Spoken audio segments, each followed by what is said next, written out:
terorganisir akan dapat dikalahkan dengan kebatilan yang terorganisir. Para hadirin Dewan Hakim yang saya muliakan, seorang ahli hikmah berkata, kambing jika bepergian sendirian jadi sandapan harimau. Benar enggak? Tapi jika kambing berkelompokan, harimau pun takut. Jelas. Begitu juga Allah Subhanahu wa taala dalam Al-Quran menegaskan, innamal mu'minuna ikhwatun faslihu baina akhwaykum wattaqullaha la'allakum turhamun. Para hadirin Dewan Hakim yang saya muliakan, melihat fasilitas kehidupan umat manusia saat ini terpopulasi dengan nilai kebatilan yang ada, baik bagi dirinya maupun bagi masa depan bangsanya. Yang lebih menyedihkan hadirin, tatkala ada orang yang mengingatkan mereka, malah masyarakat menjunjung untuk menampakkan aurat, mengundangkan syahwat, dianggap sebagai hal yang wajar.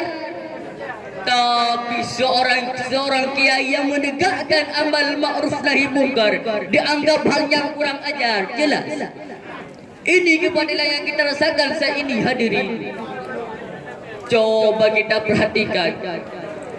Ketika Abu Bakar Al-Ma'asir memperjuangkan agama Allah, memperjuangkan syariat Nabi, sekarang ada dalam tahanan besi.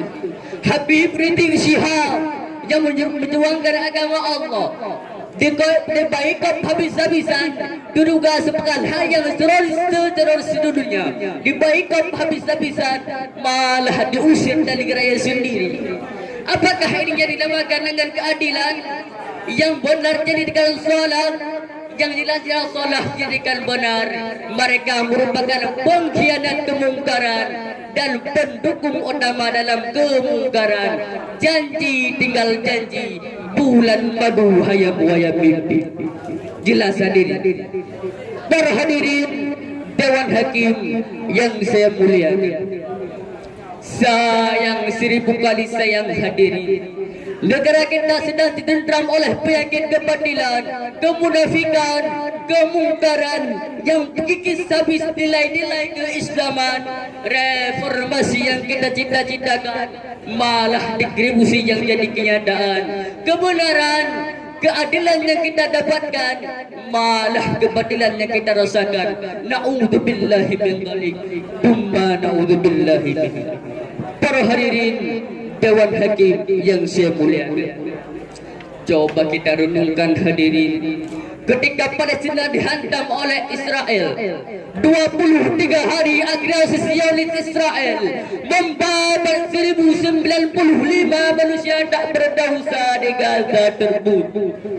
Tinjaman tubuh balita di Palestina tanpa dosa, terhamburan tak ubahnya seperti daging di saat pegang. Puluhan rumah sakit berbadir oleh ratusan roket.